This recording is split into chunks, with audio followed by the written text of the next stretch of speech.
Hello friends, today we are going to see the calculation of Karl Pearson's coefficient of correlation between sales and profit, which is shown in the figure given below, in the table given below.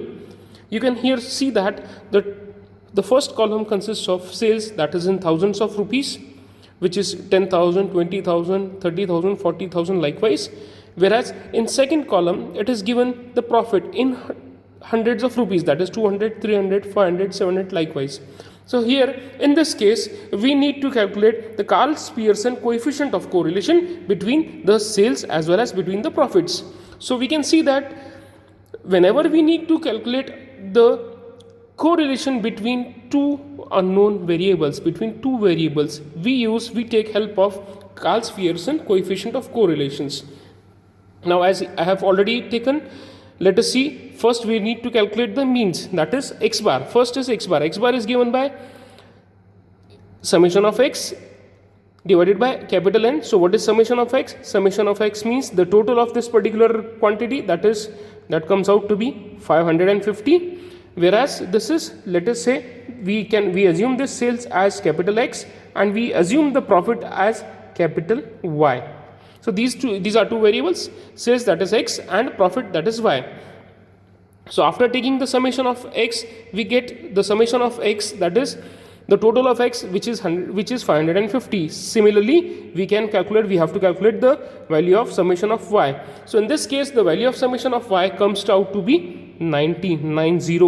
So we need to calculate, firstly we need to calculate the mean. So for first, that is x bar, mean of x, that is x bar is equal to summation of x divided by capital N. Here the summation of x is 550 divided by total number of quantity, that is capital N. So here in this case the value of capital N is 10, so we get the x bar, the value of x bar as 55. Similarly, we need to calculate the value of y bar, that is summation of y divided by capital N. Here in this case the summation of y comes out to be 90 divided by the value of capital N, that is 10, so this comes out to be 9. So we have the value of x bar as 55 and the value of y bar as 9. Now next column, that is deviation of x from x bar, Now these all quantities are x.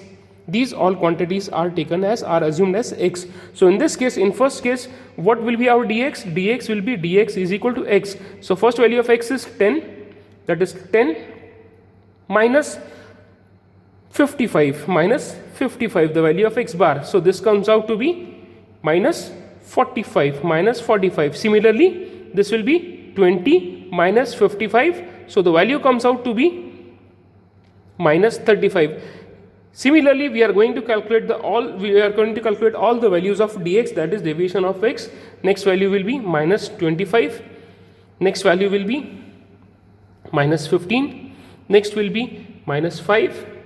Similarly, 60 minus 55. This comes out to be 5. Next value will be 15. Next value will be 25. Next value of dx will be 90 minus 55, that is 35. And finally 100 minus 55, that comes out to be 45. In this way we have calculated all the values of dx. Now the value of dy. So here in this case dy is equal to y minus y bar. So we are going to calculate the first value, that is dy is equal to y. What is the value of y bar? 9. So what is the value of y? This is 2. 2 minus 9. This comes out to be minus 7. Similarly, dy for second, that is 3. 3 minus 9. This comes out to be minus 6. Next will be 5. 5 minus 9, that is minus 4. Next value will be minus 2. Next value will be minus 1. And next value will be 9. 9 minus 9, that is 0. Next value will be 2. Then next value will be 3. Next value will be 14 minus 9, that is 5. And finally the last value, that is 19 minus 9, this will be 10. Now the next column, that is dx square, we have to take the square of this particular table column number 3, that is dx. So the square of minus 45 whole bracket square. So this comes out to be 2025. Next, the square of minus 35 This comes out to be 1225. Next will be minus 25 square, that is 625. Minus 15 square, that is 225. Minus 5 square, that is 25. Next again this will be 25. Again this will be 225. Next will be 625. Next value will be 1225. And finally the last value, that is square of 45, will be 2025. Now next column, that is dy square. Next column, that is dy square. Here the value of dy is minus 7. So this will be minus 7 square of minus 7, that is 49. Next value will be square of minus 6 square. This is 36. Next value will be 16. Next will be 4. Next will be 1. Again this will be 0 square, that is 0. 2 square, that is 4. 3 square, that is 9. 5 square, that is 25. And square of 10, that is 100. Now friends, we need to calculate the coefficient of correlation. Now coefficient of correlation is given by the value, that is gamma.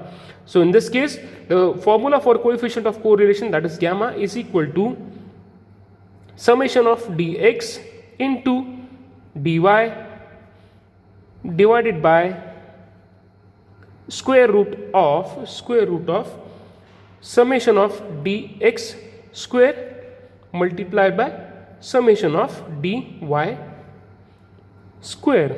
This is the value of coefficient. This is the formula for coefficient of correlation, that is gamma. Gamma is given by the formula gamma is equal to summation of dx into dy divided by square root of summation of dx square into summation of dy square. Now we know the value of dx, square. So what is the value of summation of dx square? So the total value of summation of dx square is, I have already calculated, this is 8250. Next we need to calculate the value of summation of dy square. So this value comes out to be 244. We know the value of dx, summation of dx square. We know the value of summation of dy square. Next we need to calculate the value of summation of dx into dy. Now this is dx and this is dy. Minus 45 multiplied by minus 7. So this comes out to be 315. The next value is minus 35 multiplied by, this is dy is minus 6. So the value comes out to be 210. Next value will be 100. Next value will be 30. Next value will be minus 5 multiplied by minus 1, that is 5. Next value will be 0. Next value will be 15 multiplied by 2, that is 30. Next value will be 25 multiplied by 3, that is 75. Next value will be 35 multiplied by 5. This comes out to be 175. And finally 45 multiplied by 10, that is 450. Now we need to calculate the value of summation of dx into dy. So this particular, the addition of this particular quantity comes out to be 1390. Now putting all these value into our formula, that is gamma is equal to summation of dx dy, that is 1390 divided by square root of summation of dx square, that is 8250 multiplied by summation of dy square, that is 244. Now this value comes out to be 1390 divided by 1418.8. So the correlation, that is gamma, comes out to be the final value will be 0.97. That means the value, that is coefficient of correlation, that is gamma, the value of gamma is 0.97. This particular value, that is 0.97, this means that since this is a positive value, this means that the sales as well as profit has a positive relation. Positive means once the value of sales is increasing on the same line, on the similar basis, the profit also is correspondingly increasing. That is why it is a positive coefficient of correlation. I hope, my dear friends, you might have understood the problem. Fine. Thank you for watching the problem. Thank you.